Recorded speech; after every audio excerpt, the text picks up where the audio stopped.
Naoshima Island displays work from some of the world's most gifted architects, designers, and artists. The caliber of elite artisans in such a setting is unique to the world I was so privileged to have visited. Leading up to my Japan trip, I had developed extremely high expectations, in particular for Naoshima Island. Probably in a similar way a child builds up anticipation for Disneyland, I cannot say I acted much different at all. A precarious attitude, as typically one can become disappointed. Usually hype is not met with reality. In this one circumstance, my expectations were exceeded and something special occurred. I learned more about myself in a short 48 hours. Exploring Naoshima Island felt to me as though I had stepped into my own mind, as though I was exploring a physical construct of the space within my head. I am sure a few people out there can empathize. I wonder who they are and what they create.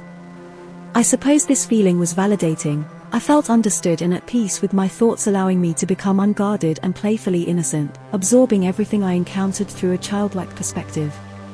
This trip intended to remedy my idle mind and senses, stimulated on a level necessary to inspire me. It was a trip worth taking. Lodging in a Tadao Ando environment for the first time sent me slipping rapidly into his ethos, something like a dream. Leaving Bines House Park to dine close by in Bines House Museum meant that the exhibition was accessible by night. In the quiet of the evening, accompanied by my highly inquisitive 9-year-old son Enzo sporting his new Karashiki denim bow tie, we roamed the exhibits. Rooms purposely built for artworks were art themselves, a prelude for what was to come the next day in Kaichi Museum. An absolute marvel with photography not permitted, abandons me with text alone for the arduous task of journeying you through what was arresting, in both its visual and physical elements. Kaichu was designed into the landscape, a subterranean collection of large seemingly basic shapes from a plan view, inlaid to the earth. Once inside, the many dimensions and dynamic architectural decisions made to create space become evident. Surprised by the amount of natural light as it brightens the smooth grey concrete, and illuminates walking paths. Like being at the theatre, one feels as though the show is about to commence and something outrageous sits behind the curtain, with seconds to its unveiling.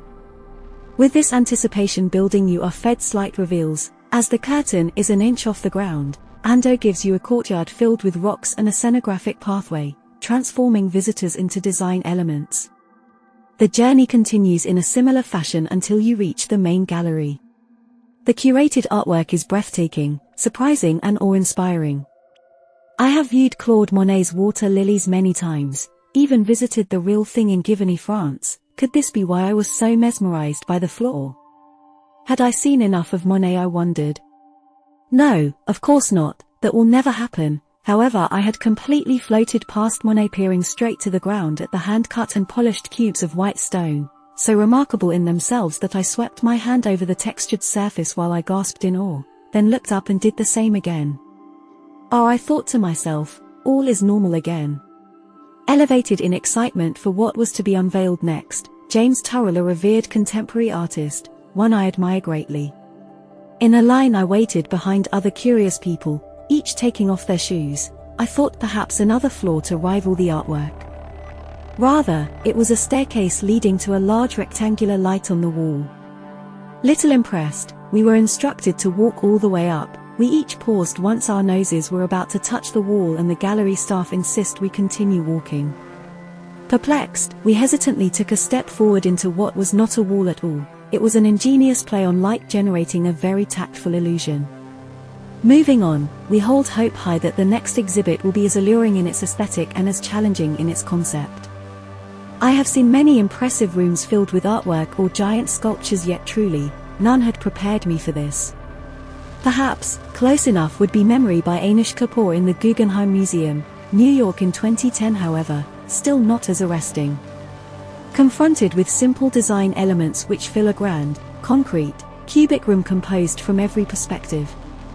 The adjustments in scale, material, color, shape, and composition were so precise and considered, one feels beckoned and surrenders in astonishment to time and place. It was as though everything I have ever learnt in the education and profession of art, design, and architecture was masterfully on display right before me and in its purest form. I think of the ancient Greco-Romans who used art to mimic the divine through the circle, the square and the triangle where perfection existed. I felt the divinity of my life's focus and pursuit in this room. I didn't want to leave. Perhaps I have not. Like a tight muscle, my mind had been generously manipulated to release my inhibitions and to proceed with what I truly believe in. It is a prime example that architecture extends further than what the eye can see. It proves that orchestrated spaces, regardless of their level of construction, are as significant to the overall outcome of the built environment and impact on users. Spaces which possess sculpture to frame a view or that drew one into the landscape through curiosity, are architecture extending out its living system. Naoshima Island is a gift to humanity, and Kaiju, like the Pantheon in Rome or the Taj Mahal in Agra, will exist for future generations. Physical prowess, characteristic of public architecture, can distinguish the zeitgeist. It can make sense of a multi-layered system we all live in, a great responsibility upon a remarkable talent, of which only few architects possess and only few achieve.